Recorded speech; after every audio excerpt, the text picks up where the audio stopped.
Guys and welcome back to my channel. इस FF के अंदर यहाँ पे बेहुशान यहाँ पे अपने हेल्थ इश्यूज़ के कारण ज़्यादातर सिर्फ जंगल के बीच में बसे हुए एक गांव में रहता है।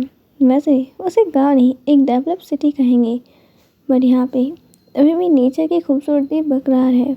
यहाँ पे टेक्नोलॉजी का यूज़ होता है, पर ऐसे कि यहाँ पे नेचर को भी हार्म नहीं हो और सारी चीज़ें परफेक्ट है। सबसे बड़ी बात है इन पहाड़ों में बसा हुआ उस मॉन्क टेम्पल की, जहाँ पर इस पूरे सिटी के बच्चे पढ़ने जाते हैं। उन्हें टेक्नोलॉजी के साथ साथ यहाँ पे उनके पुराने संस्कृति के बारे में भी पढ़ाया जाता है और मॉन्क रिचुअल्स वगैरह की चीज़ें, मेडिसिन्स और भी चीज़ें उन्हें बताई जाती है। मॉन्क टेम्पल में भी सबको डिसिप्लिन से ही रहना पड़ता है। बेहुशान जिसे यहाँ पे एक बूढ़े मॉन्क संभालते हैं, यहाँ पर उसकी केयर करते हैं और विंग उन्हें बाबा बोलता है, पर वो यहाँ पे विंग की शैतानियों को कंट्रोल नहीं कर पाते हैं। यहाँ पे विंग भले ही कितना बीमार हो पर अपनी शैतानियाँ छोड़ दे हो ही नहीं सकता। हमारा बेहुशान यहाँ पे क्यूट इनोसेंट होने के साथ साथ यहाँ पे बहुत ज़्यादा ही काइंड हार्टेड पर्सन है और उसकी फैमिली से इनहेरिट होती हुई उसे यहाँ पे उसकी फैमिली की एक पावर भी मिली है, जो उसकी मदर के बाद अब उसकी है कि वो एनिमल्स से बात कर सकता है और उन्हें वो कितना वाइल्ड एनिमल हो या फिर कैसा भी उन्हें शांत कर सकता है। यहाँ पे विंग इन चीज़ों में बहुत एक्सपर्ट है और शायद विंग खुद अपनी पावर्स के बारे में नहीं जानता। इस जगह रहने के बाद उसे लगता है कि सब ऐसे ही होंगे, क्योंकि यहाँ के लगभग लोग जानवरों से अच्छे से बात करते हैं और जानवर भी उनकी बात सुनते हैं। रोशन के पेरेंट्स के डेथ के बाद विंग को यहाँ पे एक शौक लगता है, जिसके कारण वो सब कुछ भूल चुका था। उसे अपने पेरेंट्स के साथ की कुछ धुंधली यादें याद थी, उनका नाम, कुछ धुंधली यादें और किसी पर्सन की चिल्लाने की आवाज़ें। यहाँ पे विंग गई डरा अपने सपनों के सिवा उसके पास और कुछ नहीं था। रोशन की कंपनी को उसके अंकल अभी उसकी जगह संभाल रहे हैं और यहाँ पे हम दूसरी ओर देखते हैं वांगजी का सीन, जो यहाँ पे 38 ईयर्स का एक कोल्ड हार्टेड यहाँ पे प्रिंस की तरह यहाँ पे ये सारी चीज़ों को रूल करता है। बिजनेस वर्ल्ड में लैंड फैमिली टॉप पोजीशन में है और वांगजी ने जब से कंपनियों को संभाला है, यहाँ पे उनकी प्रोग्रेस बढ़ती ही जा रही है। उन्होंने अपनी कई कंपनीज अदर कंट्री के अंदर भी खोल चुके हैं और यहाँ पे वांगजी अपने बिजनेस के लिए और मीटिंग्स के लिए वहाँ जाता रहता है। वांगजी यहाँ पे अपने इमोशंस को दिखाने में अच्छा नहीं है कि उसे नहीं पता अपने इमोशन कैसे दिखाए जाते हैं। यहाँ पे वांगजी के चारों तरफ उसके बिजनेस वर्ल्ड को गिराने के चाले चलते रहते हैं, क्योंकि वांगजी यहाँ पे सबसे यंगेस्ट बिजनेसमैन है। सबको यही लगता है, जो पुराने बिजनेसमैन हैं, कि एक नया बच्चा कितना ही जानता होगा। यहाँ पे वांगजी सबको संभालता है और उनके चालों को भी दूर करता है और इस चक्कर में वांगजी किसी पे भी जल्दी भरोसा करना नहीं सीख पाया आज तक। यहाँ अब वांगजी के ब्रदर की तरफ हमारा सीन शिफ्ट होता है। यहाँ पे अब लैन सिचैन की तरफ देखते हैं। लैन सिचैन एक कॉलेज में प्रोफेसर हैं। बिजनेस में कोई इंटरेस्ट ना होने के कारण वो अपने ही लैन यूनिवर्सिटी के अंदर यहाँ पे प्रोफेसर हैं। अब हम बिजनेस वर्ल्ड के अंदर यहाँ पे टॉप 10 कंपनीज के बारे में जान लेते हैं। सबसे पहला नाम आता है टॉप फर्स्ट पे लैन कंपनी। यहाँ पे लैन कंपनी अभी चाइना की सबसे बड़ी कंपनी है। सेकंड नंबर पे आती है वे कंपनी एंड थर्ड नंबर पे जियांग कंपनी। उसके बाद आती है जिन कंपनी, जो फोर्थ नंबर पे है, और फिफ्थ नंबर पर है नी कंपनी, और लास्ट नंबर पे यानी कि 7th नंबर पे है वन कंपनी। और इन कंपनीज के बाद भी कुछ और छोटी कंपनीज हैं जिसके बाद आती हैं। यहाँ पे पूरे बिजनेस वर्ल्ड में टॉप फर्स्ट को पोजीशन को पाने के लिए सब में होड़ लगी रहती है, और जो जियांग कंपनी के लीडर हैं यानी कि जियांग फैमिया और मैडम यू, यहाँ पे मैडम यू और यहाँ पे बेहुशान की मदर चांगसन सनन की बहुत अच्छी फ्रेंडशिप थी, पर अब उनके ख़त्म होने के बाद यानी कि उनके शांत होने के बाद उनका बेटा कहाँ गया इस बारे में उन्हें नहीं पता है। यहाँ पर मैडम यू बेहुशान से पहले बहुत प्यार करती थी, पर जब से फैमिया और चांगसन सनन की उन्हें फ्रेंडशिप बढ़ती हुई दिखी तो उन्हें बेहुशान से नफरत होने लग गई। यहाँ पे वो अब विंग की मदर से भी अपनी फ्रेंडशिप को भुलाकर एक दुश्मनी की तरह निभाने लग गई थी।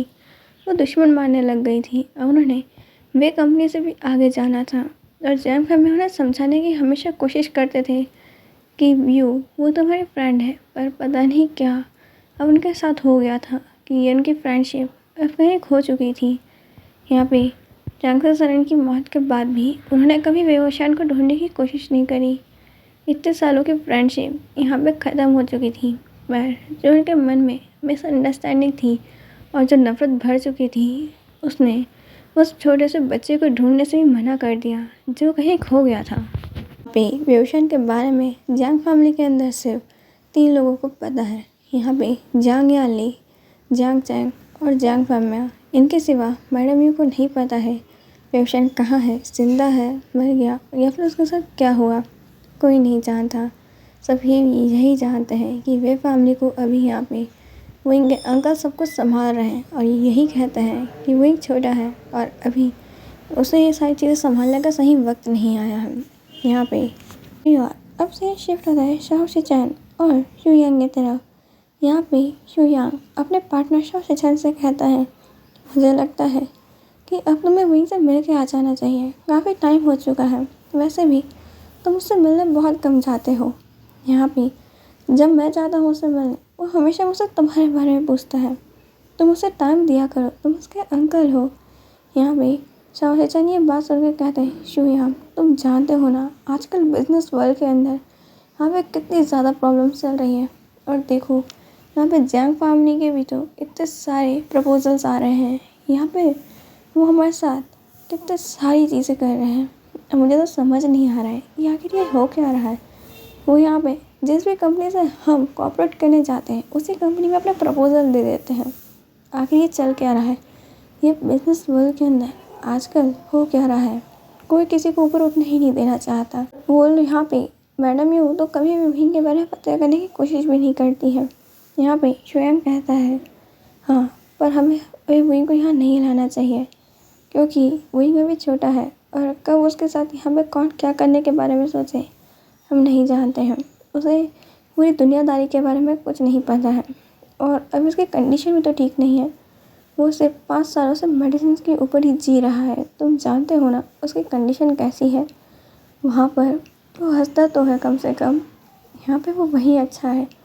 और मैं बिल्कुल नहीं चाहूँगा वो बुरी यादें कभी उसकी आंखों के सामने वापस भी आए। अमिताभ कहता है, अच्छा ठीक है मैं यहाँ पे अब जा रहा हूँ, तुम कंपनी को संभाल लेना। शू यांग कहता है ऑफ कोर्स, और वो यहाँ पे शाओ शिचैन के लिप्स पे किस करता है और नेहा करता है और अब अपने हस्बैंड को वहाँ से भेज देता है। शाओ शिचैन अब विंग के लिए निकल जाते हैं। जब वो विंग के पास पहुँचते हैं तो वहाँ पे उन्हें पता चलता है कि विंग यहाँ पे अभी मॉन्क्स के पास मॉन्क टेम्पल में है। शाओ शिचैन अब उस मॉन्क टेम्पल पर जाने के लिए निकलते हैं और वहाँ पहुँच के वो देखते हैं कि मॉन्क्स विंग को यहाँ पे अब कुछ ओमेगास के साथ भेज रहे थे कि जाओ तुम मेडिसिनल बात लेकर आओ, उसके बाद तुम्हें यहाँ मेडिसिन भी खानी है। शाओ शिचैन अब यहाँ पे हेड मॉन्क के पास जाते हैं जो एक बीटल है। यहाँ पे उन्हीं के पास जाने के बाद वो पूछते हैं कि आपको क्या लगता है विंग ठीक हो सकता है। यहाँ पे वो कहते हैं, जैसे कि मैंने आपसे पहले भी कहा है उसकी हेल्थ बहुत ज़्यादा वीक है और उसका हार्ट भी। यहाँ पे हमें जल्द ही कुछ करना होगा। यहाँ पे वो कहते हैं कि मैं यहाँ पे कुछ भी कर सकता हूँ, आप बस कैसे भी हमारे लिटिल विंग को बचा लीजिए।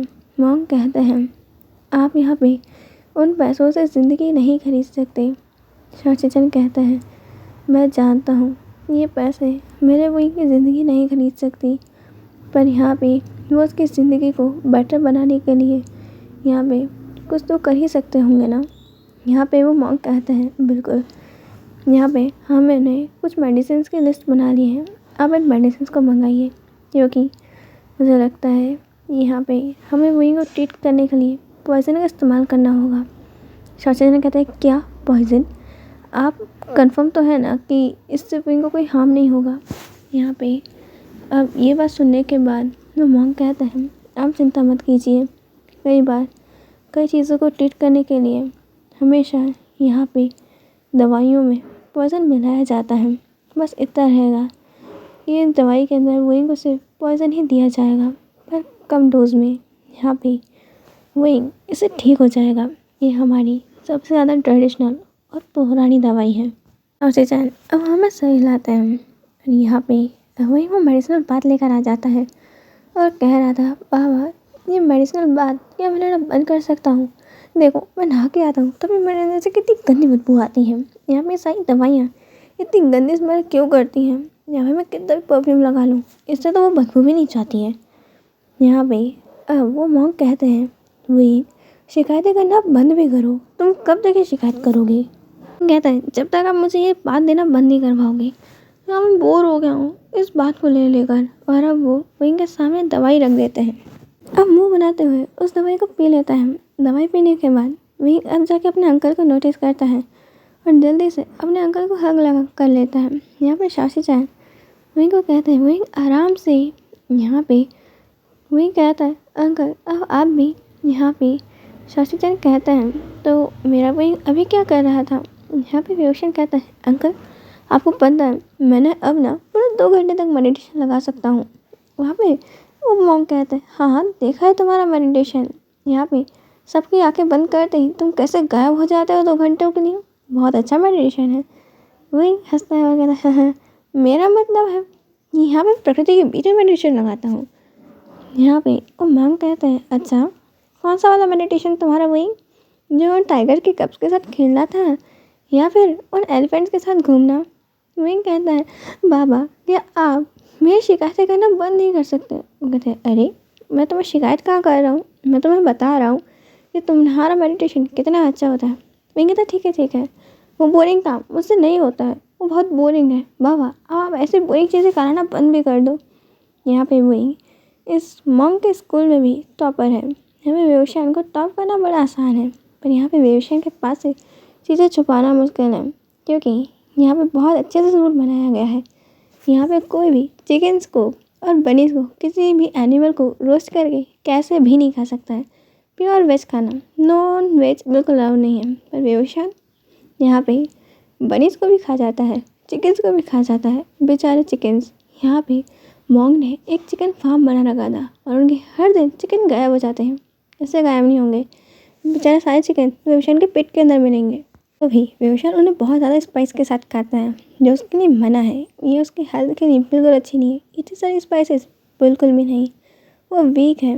यहाँ पे विंग कहता बिल्कुल नहीं, मुझे मार्शल आर्ट्स आता है, मैं वीक नहीं हूँ। यहाँ पे वो कहते हैं, अच्छा चलो ठीक है, मेरे इस फ़ैन के अटैक से बच के दिखाओ। और मॉन्क एक फ़ैन का अटैक करते हैं और वो इनके हाथ में लग जाती है। वो कहता है, आउच। मॉन्क कहते हैं, अगर तुम एक पंखे से नहीं बच सकते तो और लोगों से क्या ही बचोगे। विंग यहाँ पे अब हल्का से स्माइल करता है और एक सीटी बजाता है। उतने में यहाँ पे ढेर सारे ना वो फ्रॉग्स आ जाती हैं और वो मॉन्क्स को फ्रॉग बिल्कुल नहीं पसंद, क्योंकि उन्हें वो चिपचिपे जानवर से बहुत ज़्यादा घिन आती हैं। यहाँ पे फ्रॉग उनके चारों तरफ कूदने लगती है और विंग कहता है, आप एक काम कीजिए, आपने शादी नहीं करी ना, आप इन सबको किस कीजिए, इनमें से ज़रूर आपकी कोई ना कोई प्रिंसेस बाहर आ ही जाएगी।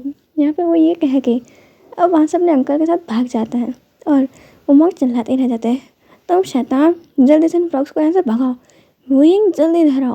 और विंग यहाँ पे अपने अंकल के साथ इधर के ज़ोर ज़ोर से हंस रहा था। यहाँ पे शाशी चैन विंग को ऐसे देखते हैं तो उसके बालों में हाथ फैलाते हैं और कहते हैं, विंग। यहाँ पे विंग कहता है, अंकल यहाँ पे मैंने क्या कोई शैतानी करी? शाशी चैन बिल्कुल नहीं, तुम्हें कैंडीज चाहिए? विंग कहता, हाँ पर आप मेरे को चुपचाप से ढेर सारी देना, वरना बाबा मुझसे सारी ले लेंगे। आपको पता है वो है ना चुपचाप सारी कैंडीज खा जाते हैं, बस मेरे को ही नहीं देते हैं। यहाँ पे शाशी चैन कहता है, कोई बात नहीं, मैं दोनों के लिए बहुत सारी कैंडीज लाया हूँ, चलो तुम्हारे रूम में। यहाँ पे विभूषण अपने अंकल के साथ अपने रूम में आ जाता है। आज के लिए इतना ही, हम मिलेंगे नेक्स्ट पार्ट में, बाय।